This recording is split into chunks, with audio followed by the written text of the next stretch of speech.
छोटे से गांव में भीमा नाम का मछुआरा रहता था। भीमा के परिवार में उसकी बीवी कमला और बूढ़ी माँ रहती थी। भीमा एक बहुत ही ईमानदार और बुद्धिमान व्यक्ति था।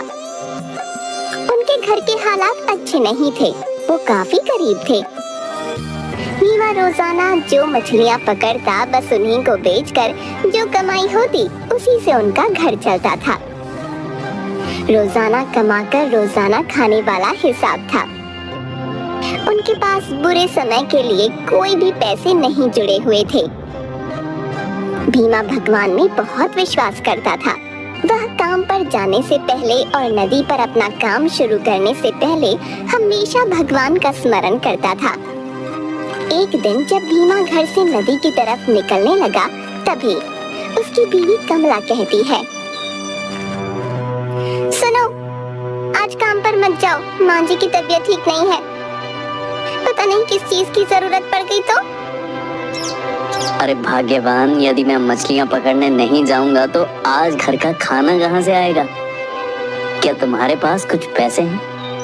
मेरे पास तो कुछ पैसे नहीं है। खाना लाने के लिए पैसे तो चाहिए ही, इसीलिए तुम्हें जाना भी पड़ेगा और माँ जी की दवाई भी लानी है। ठीक है, मैं नदी पर मछलियाँ पकड़ने जा रहा हूँ। हो सकता है कि आज बड़ी मछली हाथ लगे और जल्दी से उसे बेचकर खाना और दवा लेकर आ जाऊंगा। ये कहकर वो अपना जाल लेकर नदी की तरफ चल पड़ता है। भीमा जैसे ही नदी पर पहुंचता है, वो भगवान का स्मरण करते हुए कहता है, हे भगवान, आज मेरे घर में खाने के लिए कुछ भी नहीं है और मुझे मेरी माँ के लिए दवाई भी लेनी है। मुझ पर कृपा रखना प्रभु, आज मुझे बड़ी बड़ी मछलियाँ मिल जाए। ये कहते हुए भीमा अपना जाल नदी में फेंकता है और मछली फंसने का इंतजार करता है। तभी उसका दोस्त मछुआरा सुंदर भी वहाँ मछलियाँ पकड़ने आता है। वो भीमा से कहता है, अरे भाया, कोई मछली फंसी है या नहीं, या यूं ही जाल डाल कर बैठे हो कब से? बस इंतजार कर रहा हूँ मछली फंसने का। आज मुझे घर जल्दी जाना है। तभी भीमा को लगता है कि क्या जाल में मछली फंस गई। वो जैसे ही जाल को बाहर की तरफ खींचता है तो देखता है उसमें बहुत छोटी छोटी मछलियाँ होती हैं। ये देखकर सुंदर उस पर हंसता है। अरे वाह भाई, आज तो बहुत बड़ी मछलियाँ फंस गई तुम्हारे जाल में। सारी बड़ी मछलियाँ तुम ही ले जाओगे क्या? इस तरह सुंदर भीमा का मजाक उड़ाता है। भीमा वो मछलियाँ देखकर बहुत दुखी होता है और सोचता है, हे प्रभु, पता नहीं इतनी छोटी मछलियाँ बिकेंगी भी या नहीं और खाने और दवा के लिए पैसे भी हो पाएंगे या नहीं। उस दिन अपनी किस्मत पर रोता हुआ भीमा छोटी छोटी मछलियों को लेकर भारी मन से बाजार में बेचने चल पड़ता है। मछली ले लो, मछली, ताजी छोटी मछली। उसके पास मछली लेने कोई नहीं आता। सभी लोग बाजार में बड़ी बड़ी मछलियाँ खरीद रहे थे। वो लगातार लोगों को आवाज लगाता है कि कोई तो उसकी मछलियाँ खरीद ले। काफी देर बाजार में खड़े होने के बाद भी उसकी मछलियाँ नहीं बिकती। लोग बड़ी मछलियाँ लेने के लिए दूसरे मछुआरों के पास जा रहे थे। अब बाजार बंद होने वाला था और सभी मछुआरे अपनी मछलियाँ बेचकर घर वापस जा रहे थे। परंतु भीमा निराश था। वहीं बाजार में खड़ा इसी उम्मीद में कि कोई तो उसकी मछलियाँ खरीद ले। तभी एक व्यक्ति भीमा के पास आता है। अरे भाई साहब, ये मछलियाँ किस दाम में दे रहे हो? जी बाबूजी, ये सब मछलियाँ आप 200 रुपए में ले लीजिए। इस पर वो व्यक्ति कहता है, यह तो बहुत छोटी छोटी मछलियाँ हैं, इनके 200 तो नहीं दूंगा, 100 में देना है तो दे दो। भीमा बेचारा क्या करता। उसे लगा कि कहीं ये ग्राहक भी चला गया तो उसे 100 रुपये भी नहीं मिलेंगे। वह 100 रुपये में सारी मछलियाँ उस व्यक्ति को दे देता है। भीमा जल्दी जल्दी दवाई और कुछ खाने का सामान लेने के लिए बाजार की तरफ चल पड़ा। तभी उसके पीछे से किसी की आवाज आती है।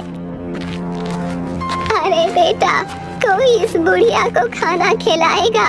मैंने 2 दिन से कुछ नहीं खाया और मुझ में अब इतनी शक्ति नहीं कि मैं चल भी पाऊं।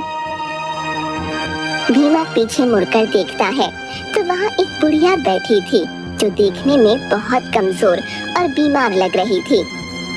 भीमा को उसे देखकर दया आ जाती है।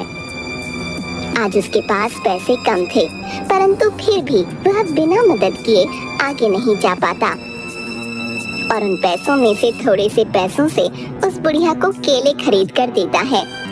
बुढ़िया भीमा से कहती है, बेटा तुम बहुत अच्छे हो, तुम्हारा दिल बहुत बड़ा है। यहाँ से कितने लोग गुजरे परंतु किसी ने मेरी तरफ मुड़कर देखा भी नहीं। तुमने मेरी इतनी मदद की और मुझे खाने को ला कर दिया, तुम्हारा बहुत बहुत शुक्रिया। भीमा वहाँ से चलने लगता है तो बूढ़ी अम्मा उसे रोक कर कहती है, देखो बेटा, तुमने मेरी इतनी मदद की तो मैं भी बदले में तुम्हें कुछ देना चाहती हूँ। बुढ़िया अपने हाथ से कुछ दाने भीमा के हाथ पर रखती है और उससे कहती है, देखो बेटा, कल जब तुम मछली पकड़ने जाओ तो मछली पकड़ने से पहले नदी में एक दाना डाल देना, उसके बाद वहीं पर अपना जाल डाल देना। ध्यान रहे, जाल डालते समय तुम्हें मन ही मन उस नदी की देवी को याद करना है और प्रार्थना करनी है कि वो तुम पर कृपा करें। परंतु इस प्रक्रिया के दौरान वहाँ कोई भी नहीं होना चाहिए, अर्थात कोई व्यक्ति वहाँ आकर तुम्हारे स्मरण में विघ्न न डाले, वरना उस नदी की मछलियों में से एक भी तुम्हारे जाल में नहीं फंस पाएगी। यदि पहली बार में ऐसा होता है तो तुम्हें केवल एक मौका और मिल पाएगा। तुम दूसरा दाना डालकर फिर से यही प्रक्रिया दोहराना, पर याद रहे वो तुम्हारा आखिरी मौका होगा। यदि तुम सफल हो गए फिर तुम्हें जो मछली मिलेगी वो तुम्हारी किस्मत बदल देगी। भीमा बुढ़िया से वो दाने लेकर अपने घर की ओर चल देता है। घर पहुंचते ही भीमा अपनी पत्नी कमला को खाना और माँ की दवा देता है। भीमा कमला को बुढ़िया वाली सारी घटना सुनाता है। कमला सब कुछ सुनकर हैरान होती है और भीमा से कहती है, अरे यह तो बहुत अच्छी बात है, क्या पता ये दाना डालने से कल तुम्हें बहुत बड़ी मछली मिले और खूब अच्छे दाम पर बाजार में बिके। अगले दिन भीमा वो दाना और अपना जाल लेकर नदी की तरफ निकल पड़ता है। नदी पर पहुंचकर वो भगवान का स्मरण करता है और उस दाने को वहाँ नदी में फेंक देता है। वो मन ही मन सोचने लगता है, हे भगवान, आज मेरी मदद करना। जैसा कि बुढ़िया ने कहा था, मछली फंस जाने के बाद आज मेरी किस्मत बदल जाएगी। मुझ पर कृपा करना प्रभु। तभी जाल में हलचल होती है। भीमा जाल को बाहर खींचने लगता है, परंतु उससे जाल अकेले खींचता ही नहीं। तभी सुंदर वहाँ आ जाता है और उसकी सारी मेहनत पर पानी फेर देता है। सुंदर बीच में ही बोल पड़ता है, अरे भाई क्या कर रहे हो? लगता है बहुत बड़ी मछली पकड़ने की तैयारी है। भीमा को उसे देखकर बहुत निराशा होती है। वो समझ जाता है कि अब उसकी सारी मेहनत खराब हो गई। जब तक सुंदर वहाँ है, कोई मछली उसके जाल में नहीं फंस पाएगी। तब अचानक नदी में जोर जोर से लहरें उठने लगती हैं और नदी के ऊपर कुछ मरी हुई मछलियाँ तैरने लगती हैं। ये नजारा देखकर भीमा बहुत चिंतित हो जाता है और सोचता है, यदि सारी मछलियाँ मर गई तो अनर्थ हो जाएगा।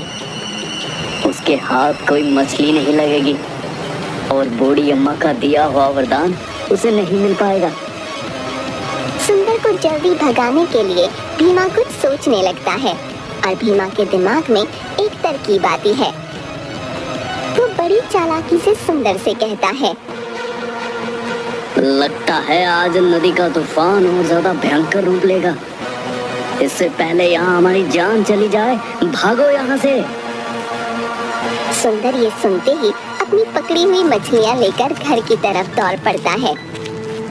भीमा भी उसके साथ भागने का नाटक करता है। अब भीमा के रास्ते में कोई रुकावट नहीं थी। वो दोबारा से स्मरण करता हुआ दाना नदी में फेंकता है और नदी की देवी से प्रार्थना करता है। हे देवी माँ, मुझे क्षमा करें। मेरी वजह से आप नदी की सारी मछलियों को ना मारे और कृपया आप शांत हो जाएं। मुझे एक बड़ी मछली देकर मुझ पर कृपा करें देवी माँ। इतना बोलने के बाद नदी का जल शांत हो जाता है। इस बार भीमा की मेहनत रंग लाती है और उसके जाल में बहुत बड़ी मछली फंस जाती है। मछली का रंग देखते ही भीमा बहुत खुश और हैरान हो जाता है। वो एक सुनहरी चमकती हुई सी मछली थी। इससे पहले ऐसी सुंदर मछली भीमा ने कभी नहीं देखी थी। धन्यवाद देवी माँ, तेरा लाख शुक्र है। अरे वाह, मजा आ गया। आज तो मछली लेकर पहले घर जाता हूँ। भीमा मछली लेकर बाजार की बजाय घर की ओर चल देता है और घर जाकर अपनी पत्नी को वो मछली दिखाते हुए कहता है, देखो आज मेरे जाल में कितनी बड़ी मछली फंसी है। उस बूढ़ी अम्मा ने जो दान दिया था उसने तो जादू ही दिखा दिया। इसका मतलब उसकी कही हुई बात सच थी। परंतु उसने यह कहा था कि इस मछली के मिलने के बाद मेरी किस्मत पूरी तरह से बदल जाएगी। पर यदि मैं इस मछली को आज ही बेच देता हूँ तो इसे मिले पैसे तो कुछ ही दिनों में खत्म हो जाएंगे। जरूर बूढ़ी अम्मा कुछ और कहना चाहती थी। अरे, इतनी बड़ी मछली फंसी है और क्या किस्मत खुलेगी? तुम कहना क्या चाहते हो? काफी देर सोचने के बाद भीमा उस मछली को काटता है। वो जैसे ही उस मछली को काटता है, भीमा और कमला की आंखें फटी की फटी रह जाती हैं। मछली के अंदर एक चमकता हुआ बहुत बड़ा सोने का सिक्का निकलता है। देखा, मैं ना कहता था कि बूढ़ी अम्मा जरूर मुझे कुछ कहना चाह रही थी। यदि मैं यह मछली ऐसे ही बेच आता तो यह सिक्का उसके साथ यूं ही चला जाता। अब यह सिक्का बेचने पर मुझे बहुत से पैसे मिलेंगे जिससे मैं नया काम शुरू कर सकता हूँ। कमला और भीमा बहुत खुश होते हैं।